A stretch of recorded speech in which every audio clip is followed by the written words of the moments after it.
Hello, my fellow achievers. Today we're going to be talking about individual development plans. What is it, what goes into it, and how you can use it to be more successful. So if you're interested, make sure you press like and subscribe and stay tuned. As promised, today we're going to be talking about individual development plans and basically answering the question, why do I need one? This is part of a larger workshop that myself and a fellow graduate student, Vanessa Peters, came up with and shared with our graduate program. An individual development plan, or IDP for short, is basically a tool that you decide to make progress in your life and to attain certain goals. It allows you to identify long and short term goals, then create an action plan to address maybe some shortcomings or things that you need to improve to reach those goals. You can also put many progress markers, create a timeline for yourself to make sure that you're on track, and it also gives you a really structured way to talk to any key players that are involved in your process. So this can be your managers for those of us who are in graduate school, this can be your advisors.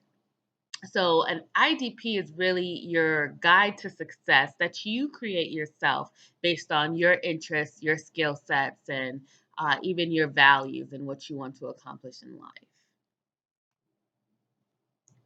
Before creating your individual development plan, I always suggest and encourage for people to do what we call a SWOT analysis. And it basically allows a person to assess their strengths, their weaknesses, opportunities for improvement, and anything that will adversely affect what you want to accomplish. And what we identify that as being a threat. So for your strengths, those can range anywhere from your soft skills, if you're a people person, if you can work in teams, from technical skills like instrumentation that you're able to uh, manipulate. Then we can move on to our weaknesses, which cover anything from those same categories as well. The soft skills, maybe you're not as comfortable with speaking in larger group settings. And then we can identify some opportunities for improvement. And those opportunities, they can range from any resources that we have that we can draw on. It can be a YouTube video with some content that you needed to learn. It can be maybe a workshop or a training module. If there are different individuals who can help you, you can connect with them and pick their brain. So, an opportunity is basically a way to address those weaknesses or to additionally combine those strengths to get to the next step.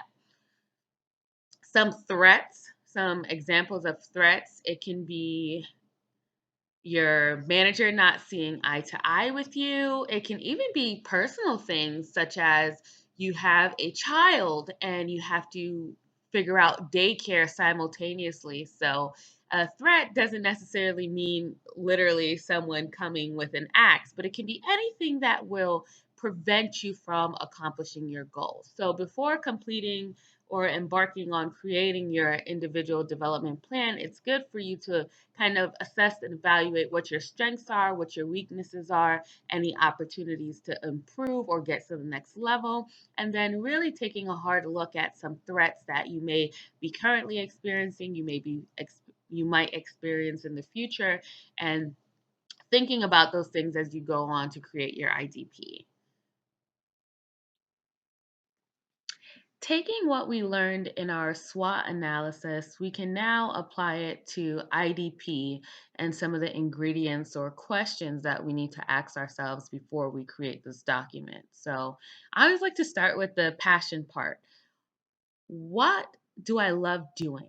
What energizes me? These are questions that you can ask yourself. What motivates me to kind of roll out of bed at 6 o'clock in the morning?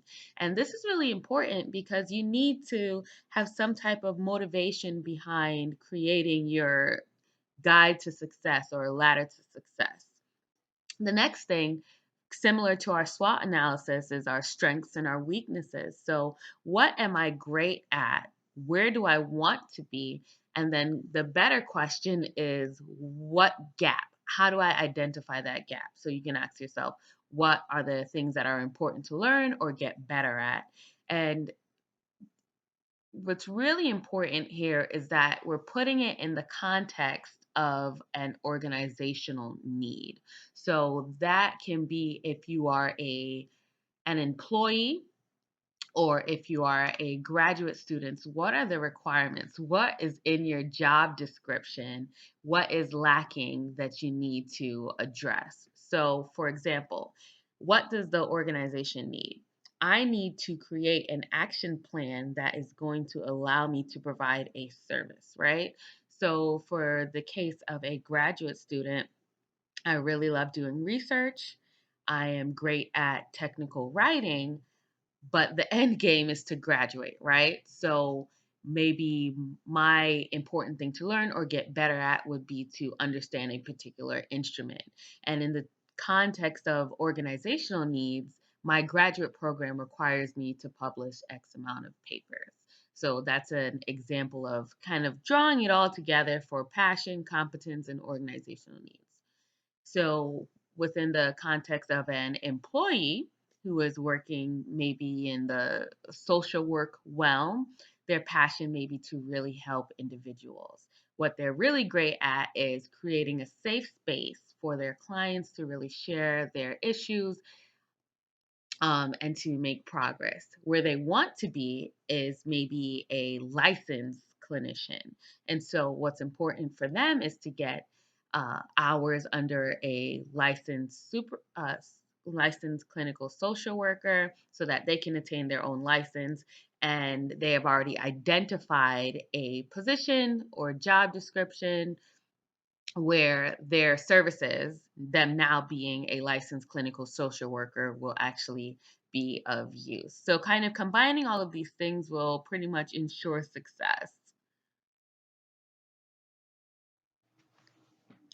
Your IDP document should have a list of some short term and long term goals, whether that's within the next 3 months, 6 months, a year to 5 years. Those should all be explicitly listed.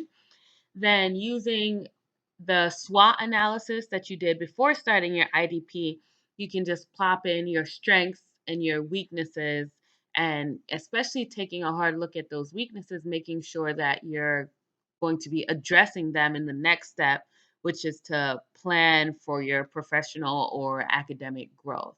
Now, those plans can consist of creating kind of logistics tools like incorporating things that you need to do into your planner or your calendar every day.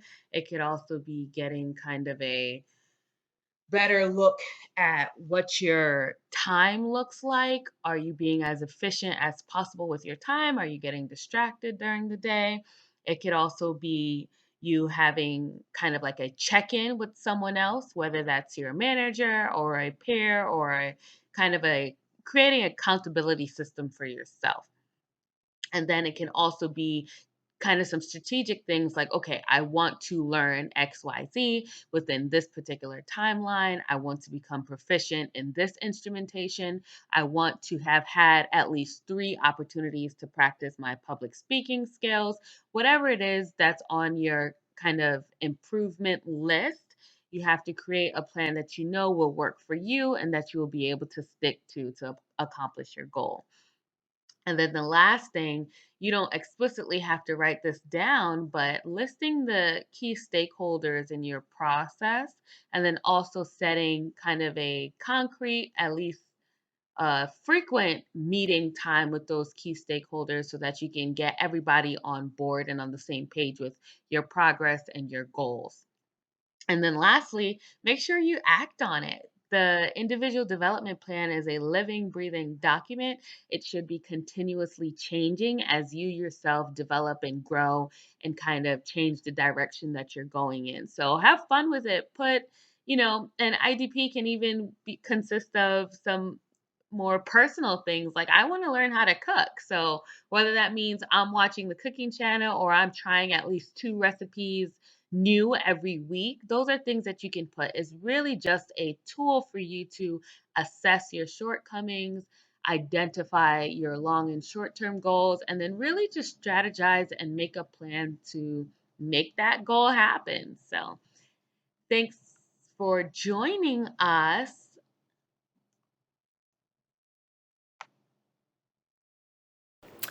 I hope you liked the video and that it gave you some useful information and tips. If you want to know more, or if you have any other questions or anything that comes to mind that you want me to talk about in future videos, make sure to drop it in the comments. Thanks. See you soon.